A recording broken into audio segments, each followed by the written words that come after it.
All right.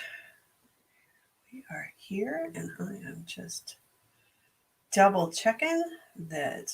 Okay, I am live and ready to rock and roll. Now, this week has been a very interesting week in the way that it's kind of unfolded.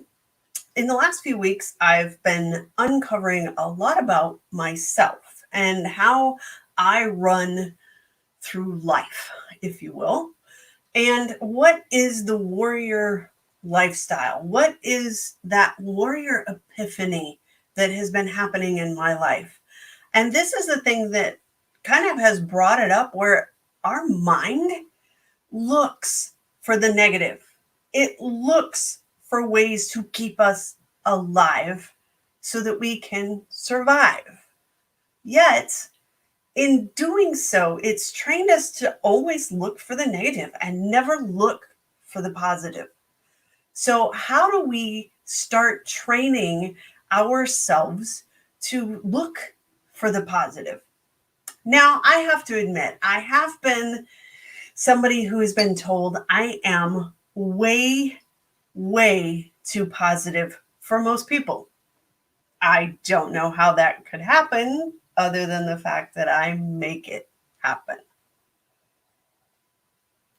There has been times in my life where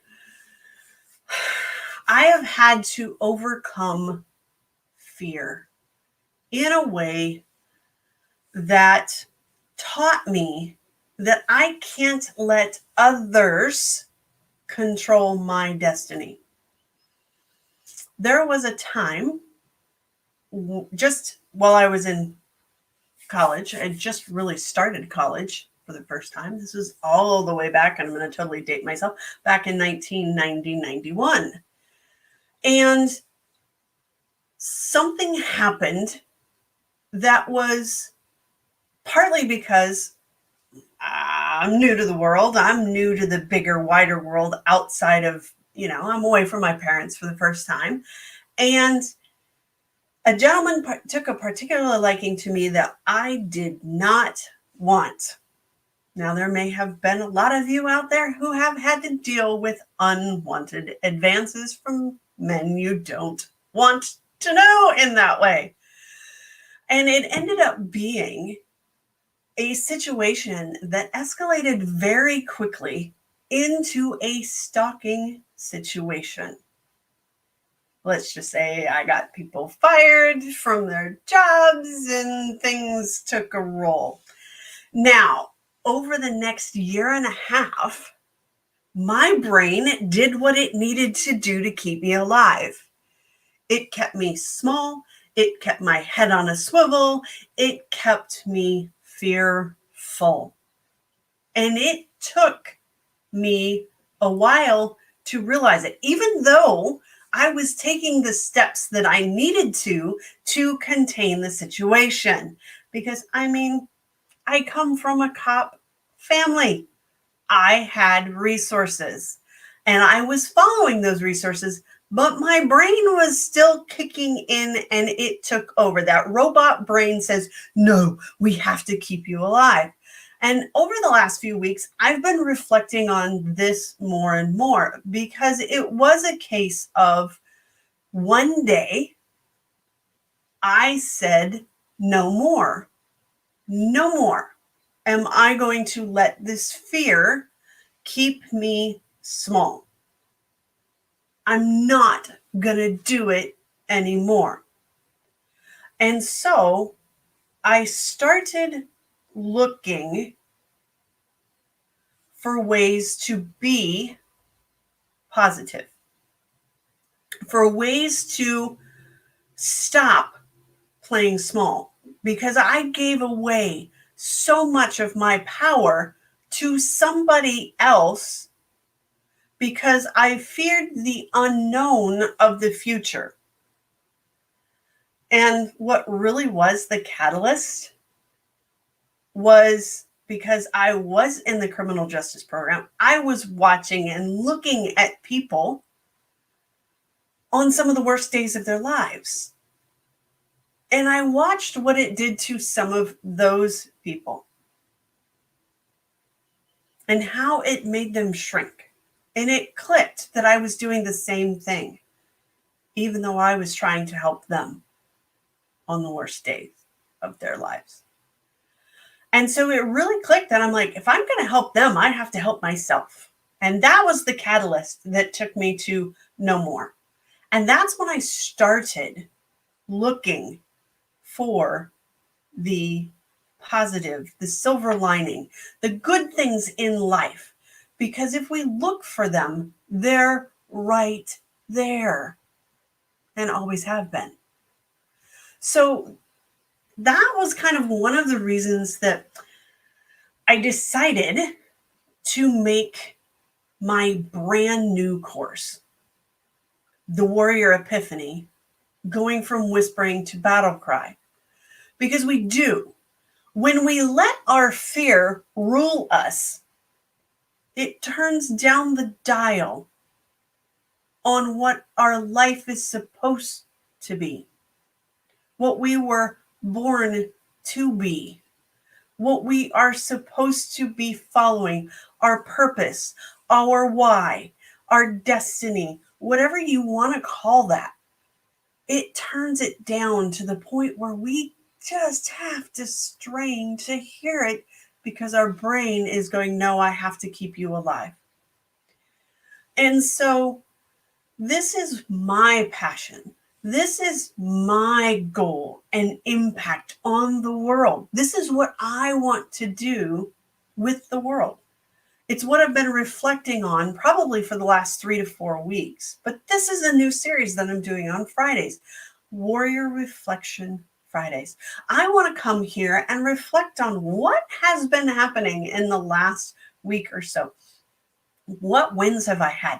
What things are moving forward? And what can I share to you about this new course that can help you go from whispering to battle cry on your dreams and goals and wishes and wants and your destiny in this life? I want you to go from being the victim to the warrior hero you're supposed to be. And I know that for a lot of people, the unknown is extremely scary. Yet, as soon as we open the door into that unknown, when we actually just standing on the threshold and we're looking at it and we go, oh my gosh, I know I need a change. I know something needs to be different because what's working isn't. A beautiful saying by Einstein. If you keep doing the same thing over and over again, expecting a different result, that's insanity. So what we need to do is we need to stop standing on the threshold of looking into the darkness of the unknown, of change, whatever you want to call it, that pain point that's causing you the problem. You need to look at it and go, by opening the door, you've already shined a light on it. You've already weakened it. All we have to do is look for it. Because when we look into the unknown and we open that door and all we see is darkness and we have no idea what we're doing, we have no clarity, we feel overwhelmed, all of those things, what happens? Well, we look for the negative and our brain goes, oh my gosh, every fear known to man that I have, that I can even conjure up and contemplate, I'm going to pop in there. And every boogeyman that's going to get you is going to be in there, right? But here's the thing. If all we did was look down and looked at where the light from when we opened the door was shining, we could already begin to see our next step. You can already gain awareness. We can gain clarity. We can gain confidence by looking down at where the light is shining on the floor.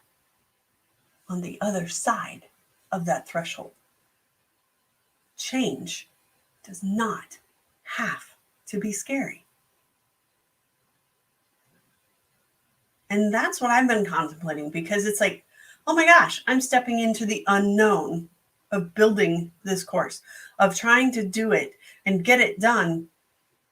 And I was falling under the same trap, the same kind of thing. I was conjuring up, oh my gosh, what if it doesn't work? What if nobody wants it? Wonder, and all of those other questions.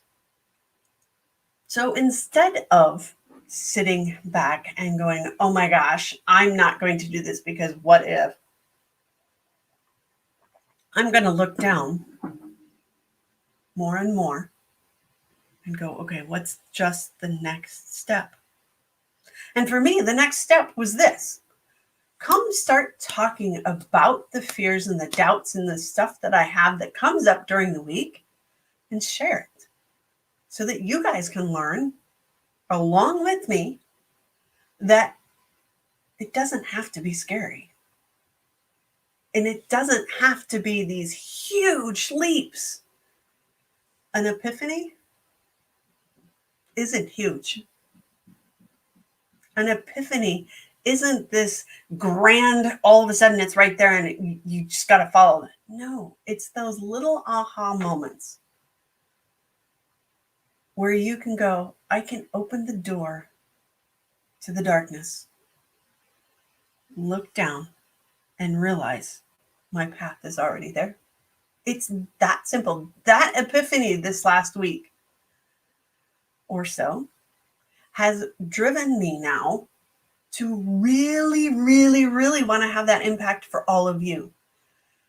And I have to admit, this last week, I've spent time going, how in the world do I tell people how I can solve their problem? What is the problem? How is this? I mean, why am I the one?